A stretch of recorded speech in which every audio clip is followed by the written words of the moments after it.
Since we'll be departing from this place today, could you please relocate? We'll also cover the $473 monthly loan. With my daughter on the way, we no longer require your assistance. All right then, please take care of everything from now on. Despite the substantial support we provided to our in-laws, they easily shifted their trust to the younger sister. As I packed my belongings at the entrance, I shared something crucial with them. By the way, there seems to be a misunderstanding. The monthly loan repayment is— As I spoke, their faces turned pale in shock. My name is Emily, a 35-year-old office worker. I've been married to Tom for 3 years. We met through a mutual friend who believed we'd be perfect for each other, and that intuition proved correct. Tom and I were drawn to each other from our first conversation. Tom felt the same, and we started dating. 2 years later, he proposed, and I happily accepted. Our families supported our marriage, and we had a wonderful wedding attended by many. After our honeymoon, we began our life together, sharing household chores and enjoying a peaceful, stress-free life. Tom, having lived alone for a long time, was a great cook, which was a huge help. We cooperated in all household tasks, and we were grateful for each other's company. 3 years passed in the blink of an eye, and our bond remained as strong as when we were newlyweds. However, a significant event occurred when Tom's father fell seriously ill. We rushed to the hospital, and after a week of tests, he was released, but concerns about a recurrence lingered.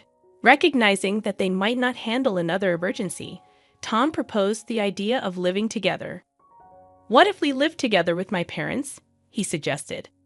It was an expected proposal, and I agreed. We quickly discussed the idea with our in-laws. "Live together?" Tom's mother inquired. "It's not a bother at all," I reassured. "Emily and I are worried about both of you." "Thank you, both of you." Our in-laws, teary-eyed and grateful, accepted our offer, reflecting their underlying anxiety. We promptly moved in with them, and the mother-in-law, understanding that both of us worked, took the lead in household chores. Thanks to her, we could focus on our jobs, and the father-in-law, now retired, spent his days resting at home, which significantly improved his health. Life was joyous, and we all got along wonderfully without any issues. However, our in-laws eventually made a certain proposal. "I've been thinking about this for a while. How would you feel about building a new 2-family house?" the father-in-law suggested. "Huh, but this house isn't particularly spacious or comfortable for 4 adults. If Tom and Emily have children in the future, it'll be even smaller," the mother-in-law explained. "Considering the future, I've been thinking of building a bigger house where we can live comfortably for the rest of our lives. However, it's not something we can afford with just my savings. We will need to discuss and decide together." Tom and I were surprised by the proposal, but we thought it wasn't a bad idea. While the current in-laws' house wasn't too small, it wasn't particularly spacious or comfortable either. Long-term living there might lead to stress building up between us. Perhaps buying a new house where everyone can live comfortably is a good idea. After discussing it with Tom, we decided to go along with the father-in-law's proposal. Subsequently, the 4 of us visited real estate agencies to explore various properties. We considered making it barrier-free for our in-laws and ensuring there were plenty of rooms for future children. Ideally, the new house should be in a safe area, close to both a hospital and a train station, with easy access to grocery stores. Considering everyone's requirements, it seemed like it might be pricey. However, if we were going to live there for the rest of our lives, we didn't want to compromise too much. Every family member felt the same way, so with determination, we decided to build our dream house, even if it cost a lot. After some time, our new home was finally completed. The exterior and interior were both new and beautiful, lifting our spirits just looking at it. "This is really amazing. I can't be sick anymore. I want to stay healthy and live here for as long as possible." The in-laws expressed their joy. My husband and I were equally excited, realizing that this would be the house that would be with us for our entire lives, even when we have kids. I want to play catch in the garden and have barbecues. That sounds great. Let's make lots of family memories here. We were overflowing with excitement and joy. Living in the house turned out to be truly comfortable, and it felt like the pinnacle of happiness. Being in a comfortable home made me even more enthusiastic about my work.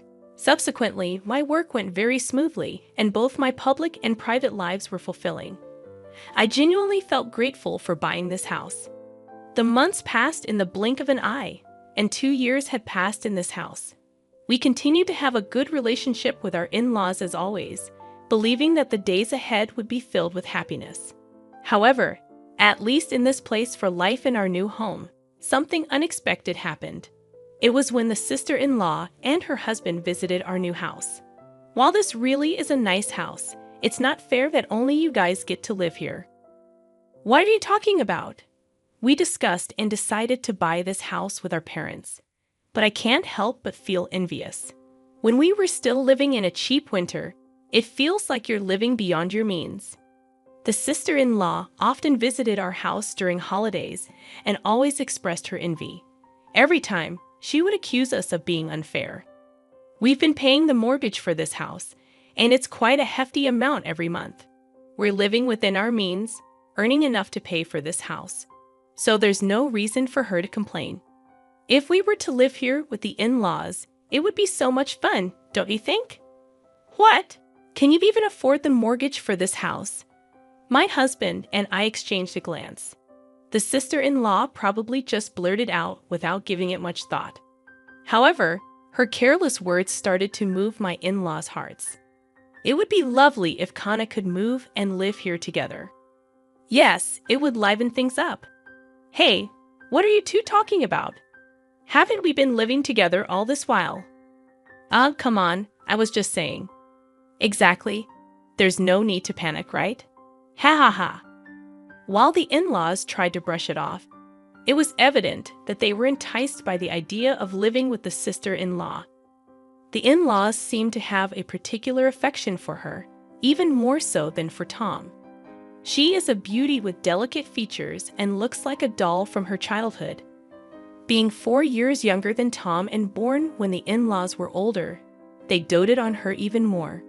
This pampering led her to become quite spoiled, and Tom had to deal with her demanding nature.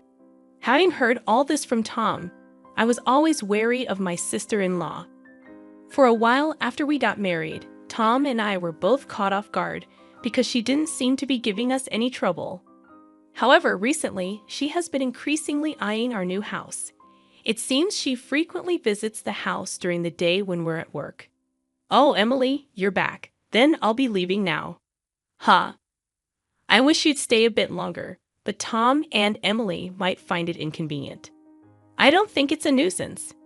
You might say that, but it's evident in your eyes and behavior. Unwanted guests should leave quickly. See you, Mom and Dad. Take care.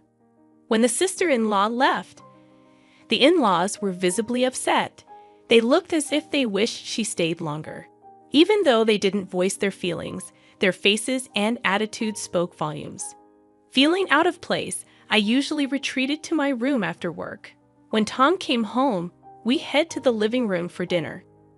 The atmosphere around the dinner table grew more and more tense, with longer silences. Tom began to notice the change and started to realize that the sister-in-law was the cause. Around the time our relationship with the in-laws started to deteriorate, the sister-in-law finally made her move. One holiday, Tom and I went shopping in the morning. When we returned, there were unfamiliar shoes at the entrance. We exchanged glances, wondering if something was amiss. Then, the mother-in-law approached us from the living room. You're finally back. We need to talk. The mother-in-law's tone was different than usual. As we entered the living room, the sister-in-law and her husband were there. Ah, you're finally here. Kana, what's going on? From today, we'll be living here, so please leave. What? Tom and I were taken aback by her sudden declaration. What is she thinking, moving in today? Hold on, it's ridiculous to say that all of a sudden. It's not sudden. We've discussed this with Mom and Dad for a long time. the sister-in-law replied confidently. Is it true you discussed this with them? Tom and I knew the in-laws were swayed by the sister-in-law's words, but we had no idea things had progressed this far. Kana and her husband said they'll take care of us from now on. I'll do the housework and even care for you when needed. Please rely on us, Mom and Dad. If our daughter is here, we don't need you anymore. A daughter-in-law who doesn't do housework or have children is no match for Kana. What? I was deeply hurt by their words. Seeing my shocked face, the sister-in-law smirked. We'll pay the $473 monthly loan. Okay. Huh? $473? It's a great deal to live in such a nice house for that. Tom and I were dumbfounded. The in-laws were already planning to kick us out. After such treatment, we couldn't continue living there. Is that settled? We can't leave immediately. Could you give us at least a week? We need to find a new place. Fine. Ah, you're looking forward to living with Kana and her husband from today. The in-laws looks disappointed the sister-in-law, but she and her husband were extremely happy that we decided to leave. Calm down, Mom and Dad. The house isn't going anywhere. I'm looking forward to a week from now. The in-laws and the sister-in-law's family were thrilled to drive us out. Did Tom and I seriously consider co-living with such people? We quickly arranged to view rental properties and moved out within a week. The day to leave our home arrived. Please take care of everything from now on. Don't ever get involved with us or come to this house again. Their words were harsh. We had supported the in-laws so much, and they switched allegiance so easily. Now we can finally live with Mom and Dad in this house. Living comfortably in this house with Kana is like a dream. We got rid of the nuisance after all. Our in-laws and sister-in-law kept insulting us until the last minute we were leaving. Little did they know they would face repercussions after this. Well, it's none of our business anymore. As I gathered our belongings and approached the entrance, I shared an important piece of information. Oh, by the way, it seems there's a misunderstanding about the monthly mortgage payments. It's $1,825 every month, okay? Make sure you understand that. What? Isn't the loan just $473 a month? At my words, their faces turned pale all at once. Hold on a second. Isn't the loan just $473 a month? You misunderstood, didn't you? This house is under our father's name, so the loan is contractually agreed to be paid off through a debit from Dad's account. Emily and I were planning to live in this house for the rest of our lives, so we told him he wouldn't have to pay. We were bearing all the costs. So I was transferring $473, and Emily was transferring $1,352 to our father's account every month. I guess Father only remembered how much Emily puts in his account each month. Moreover, we split the living expenses equally. Our parents probably never thoroughly checked the cost and assumed it wasn't a significant amount. What? No way. We can't pay $1,825 a month. We can't even cover the living expenses on top of that. How can Emily afford to contribute so much? I don't know how you perceive me, but I'm department head at a major corporation. I earn quite a lot.